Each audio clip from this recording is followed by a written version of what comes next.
Welcome to Sports Chaplains Connect, a weekly podcast where you'll hear the journey of someone serving in sports ministry. It's insight, wisdom, discernment, and encouragement for serving the men and women of sport. It's time to connect. Here's your host, Bill Houston. And Bonnie Bement, we appreciate that introduction. Thank you so much. And boy, it's great to catch up now with Troy Miller. Troy is based in the state of Iowa. He's with Team 316 Speedway Ministries, and always great to talk racing this time of the year, huh, Troy? It's your time of the year. Yeah, absolutely. We're coming up on season opener here pretty soon, and looking forward to that, and hopefully a little warmer temperatures. Yeah, that's for sure. The day we're recording, a little chilly there in Iowa and definitely chilly here in Michigan. So, yeah, we are looking forward to the sunshine and the warm temps. Hey, Troy, let's begin with just some background. Help us get to know you a little bit and how you became involved in this whole sports chaplaincy thing. Yeah, so I actually got involved with Team 316 in 1998. I was asked to come and do a couple of just go to a couple of tracks with the team and kind of see how the ministry ran and what they did and what their duties were at the track. And so to back up just a little bit, the ministry was started by my father-in-law and his accountability partner. Oh, wow. In the mid 90s. They had gone to some Promise Keepers events, and they were having accountability meetings. And one morning they got to talking about racing, and Joe Carge, who founded our ministry, he had some family members that were involved in racing and that would probably never darken the door of a church. And he just had a thought that, hey, what if we got a race car and started racing at the track, and oh my goodness, and using that as an avenue to minister to people that that were much like the family that wouldn't darken the door of a church, just to give them an avenue to build those relationships and be involved. And so, from that time they started, they've been hitting on me, trying to get me to join with them. And because of my work situation at the time, I just wasn't available on weekends to hit racetracks, over the weekend. And so then in 98, some things had started changing with my work situation. And so I did an exploratory visit and then actually came on board in 1999 and was assigned to Stewart Speedway in Stewart, Iowa. Okay, so how many tracks do they represent when they're in the ministry mode during the season? Well, originally we had quite a few more tracks. We've since lost some chaplains through people moving away. Some of it through some tracks just not having any interest in having a chaplain on duty at their track. Okay. And so right now it's just the Knoxville Raceway is the only place where Dennis, my father-in-law, and myself are serving currently. Okay. So what have you found, Troy, unique about this ministry and working with drivers and teams and owners? What's unique about racing ministry that you wouldn't find in stick and ball maybe?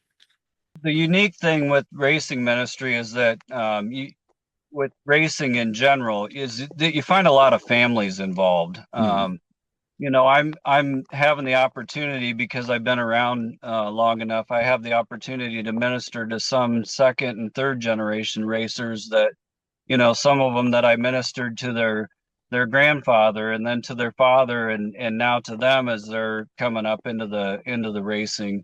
But a lot of the families are really, really involved. You'll see, mom and dad down in the pits helping sometimes, and brothers and sisters, and even some brothers racing together. And it's something you don't generally see in a lot of other sports. Sure. Where the whole family's involved. And it gives you a unique opportunity to build those relationships on a family level too. And I really think in racing too, we see a lot of, in basketball, hot and heavy right now, obviously in March Hmm. Madness. And, somebody gets knocked down on the court or whatever, and, the opposing team players just walk away, or it's nothing to see them just walk away, where, you'll see a wreck or something happen at the track, and you'll see other teams come over and just help, thrash on that car to try to get that car back out on the track. And Hmm. I've looked at that as a kind of use that as an analogy in life too, that what if we were like that in our lives? What if when we saw somebody that, was wrecked or something broke, they broke down, what if we jumped in and helped get Hmm. them back on track? And I think that's what's really unique about the racing community in general. Yeah. Wow, Troy, I think you should be in radio too, because you just did a great segue into the whole idea of the Hebrews 12 devotional that you had posted on your Facebook page, but I also understand you use that during some of your chapel opportunities. Can you share some of that with us? That I thought it was so good. I used it in my Devo this morning, and man, I was so blessed by that. Yeah, so actually, when I wrote that, it was years ago, and I don't I serve as a lay chaplain. I'm not a full-time vocational minister, and I work in sales, and the company I was working for at the time had made some changes, and we just went through a very difficult time financially, and the Lord, just as in anything else, when you're going through difficulty, if you allow the Lord to speak to you, He's going to speak to you in big ways. Hmm. And this is one of the things that, that hit me hard, reading through Hebrews 12, 1 and 2 when I was going through my Bible reading. And it just challenged me to, to look at it differently than you would, I mean, I always, when I read that verse now, I always envision, the grandstands full of people, the great cloud of witnesses from Hebrews 11. I always envision the grandstands just full of those people, that are either cheering you on or in some cases, telling you, "Hey, buddy, you're going the wrong way." And I mean, there's so many times in our life, where we're hitting our marks like you do on the racetrack, and just running a great race, and the track is just perfect, and Hmm. you can't do anything wrong. And then there's other times where, like I wrote in that devotional, it's like a demolition derby where, you're just trying to survive and stay out of the way of getting wrecked, and just survive and make it through another day. And Wow. Yeah, it was so good, Troy. The way you positioned those verses, and just how it just coincides so well with life. And with your permission, those who listen to the podcast may say, "Man, I would love to have a copy of that devotional." With your permission, I'd love to be able to send that to them. yeah, absolutely. Yeah. Absolutely. I don't write, I mean, I write these things down for myself because that's why how God's speaking to me on a given day. But Hmm. I certainly write them, and I put them out there for other people to read and hopefully be challenged, and maybe look at it like I did, just look at it differently, that they either need to get in the race, Hmm. which is what I wrote in that devotional. Maybe you're not even in the race, or like I spoke at the chapel service this last year at the Nationals. Maybe you're sitting outside the gate, and you're not even you're not even registered for the race yet, to Wow. even get into the race. Or you're in the race, and you're like me, you're either doing well, or you're off track, or sometimes you're even fighting with the crew chief or the flagman, because you don't like the call they're making. Right. Right. It was so good, Troy, and so appreciate you putting that together. And so, you titled that, How's Your Race Going? And, as our chaplains take a listen to this podcast and, our conversation, they're facing all kinds of challenges, things that they maybe were not expecting, didn't want. So when if I were to pose that question to you and just your ministry in sports chaplaincy, how's your race going, Troy? How's things going in that ministry? They're going well.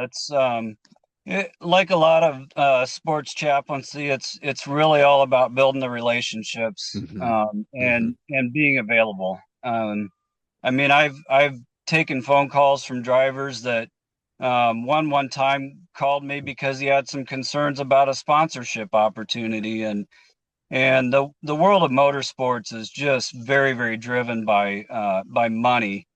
And to have somebody questioning whether they should take on a sponsor, and that they had some concerns about, what that particular company stood for. As far as I know, this particular person is not, I mean, they've told me they're not a very religious person. Hmm. To get a phone call like that, I mean, it really shows the level of respect that these guys and these teams have for what we're doing down there, and that, whether or not they're a believer, they at least had some concerns, Right, about doing the right thing. And it it all came back to family. They were concerned about right. what effect it might have on their children.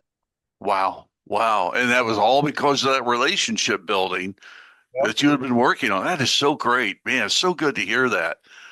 How do you guys go about building those relationships? With a driver, a team, they just have no interest in a chapel session. They're glad you're around, but it's not for me. I mean, how do you build those relationships? Well, sometimes I found that the relationships are built much stronger when there's difficulty. But Hmm. we do, before the races, we do go around and stop by and visit with the driver, just find out what's going on in their life.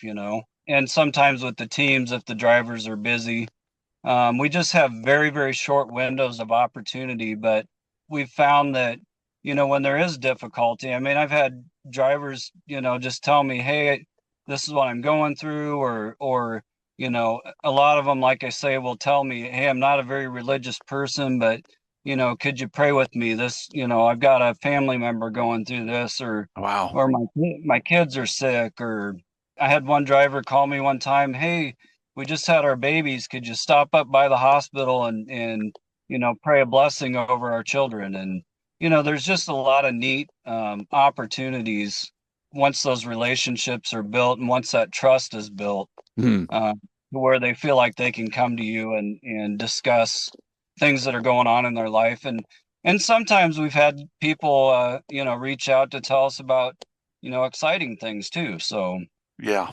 Yeah. it's not just tragedies or difficulties. Sometimes it's, celebrating the victories in their life too. Sure. Sure. Where do you guys find your encouragement, Troy? Where do you find your help, your training, as you go year to year? Where do you find that? So for me, a lot of it's through my just daily reading. I spend time every morning in the scriptures, and then through church as well, attending a small group at church, and also the regular services. And then I've had occasions where I've reached out to one of our pastors, about different things that, maybe is there a different way to go about this, or how could I approach this differently? Or even a Hmm. few years ago, I sat down with a guy that's from Australia. I have a lot of drivers that are Australian, Hmm. and just visiting with him to find out, how do you relate to people from, not that Australia is a way different culture than Right. ours, but Right. every country has some different idiosyncrasies or whatever, Sure. and just finding different ways to relate to people, and that's always encouraging to me. So I guess just looking at others as mentors, and Joe passed away a few years ago, our ministry director, and before he passed away, he was a great source of encouragement to me too. Yeah. You mentioned the opportunity to pray with the drivers, the teams, in many different settings and opportunities. Have you ever had someone at the track turn you down when you offered to pray for them? I have, but it's been very, very rare. Yeah. It's been very rare. Most of the time, the drivers or teams or family members welcome that. But I have had, and sometimes it's in the heat of the moment, and I've learned over the years that I used to just go right in after a accident or whatever and talk with the driver, and now looking back at it, it's very very much like when you see on TV when they stick the microphone right in a driver's face after they climbed out of their wrecked race car, and and then you get surprised by their angry reaction, and I've learned over the years to just give them a little bit of space and then go in later and offer to pray with them and just thank the Lord for for keeping them safe. Sure. Yeah. And then of course hospital visits too, after wrecks. A lot of times if they're in that situation, they are a lot they're a lot more open to the prayers at that point as well. Yeah, boy. Well, Troy, I sure appreciate what you're doing there and the ministry that you have at the track. And like you said, things are really beginning to ramp up for you, and the season is underway. And how can our fellow chaplains pray for you and your ministry this year?